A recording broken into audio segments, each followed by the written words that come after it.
بلوچ ثقافت کی پہچان رنگ برنگی دیدہ زیب دوج،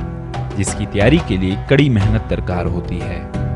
جس کی تیاری کے بعد یہ خواتین کا لباس سب سے منفرد اور الگ تھلگ دکھائی دیتا ہے۔ اس کی تیاری میں ڈیزائن کے مطابق ریشم، ایرانی دھاگا، شیشے وغیرہ شامل ہوتے ہیں۔ مکمل طور پر ہاتھ سے تیار ہونے والے ڈوج کو مہینوں لگ جاتے ہیں، جسے مشرقی دنیا کے لباسوں میں مقبولیت حاصل ہے۔ بلوچی ثقافت جو آ رہا ہے اور یہ یہاں پر دوپٹے ہیں اور یہاں پر شالز وغیرہ ہے، اور آپ دیکھ سکتے ہیں کہ کپڑے بھی ہیں اور یہ ہم بیچتے ہیں، اور خاص طور پر جب کلچر ڈے آتا ہے تو یہاں کی خریداری بھی زیادہ ہو جاتی ہے، اور یہاں پر باہر ممالک کے بھی لوگ آتے ہیں اور یہ چیز کو پسند کرتے ہیں۔ خاص طور پر ہمارے پاس سارے ہینڈی کرافٹس ہیں اور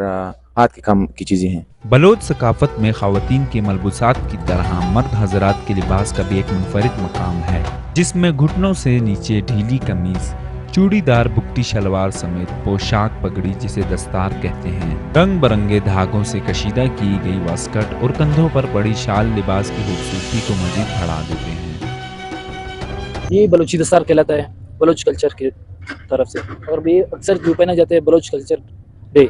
2 مارچ کو ہوتا ہے، اور اس دفعہ کافی تھوڑا ڈاؤن ہو گیا کیونکہ حالات آپ کو خود پتہ ہے، لیکن پھر بھی بہتر ہے، بلوچ ثقافت یہ تو منایا جاتا ہے۔ میں بلوچی ویسٹ کوٹ جو ہے اسٹچ کرتا ہوں، اور میرے پاس مختلف کسٹمر آتے ہیں بلوچ کلچر ڈے کے لیے، لوگ اپنے لیے ویسٹ کوٹ بناتے ہیں کیونکہ یہ تو ان کا ٹریڈیشنل ہے، کلچر ہے، تو اس وجہ سے ہم لوگ مختلف ویسٹ کوٹ بناتے ہیں۔ ان دنوں میں لوگ آتے ہیں، خریداری کرتے ہیں،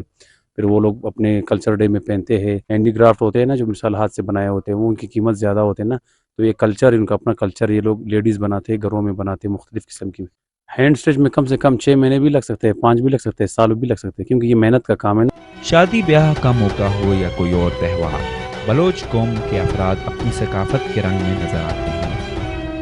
ان روایتی ملبوسات پہ کشیدہ کاری صدیوں سے چلی آ رہی ہے، جن میں ورائٹیز کا انتخاب موسم کے حساب سے کیا جاتا ہے۔ یہی وجہ ہے کہ برطانوی ماہرین نے بلوچ ثقافت کو دنیا میں دوسری قدیم ثقافتوں کے مقابلے میں مضبوط ثقافت قرار دیا ہے۔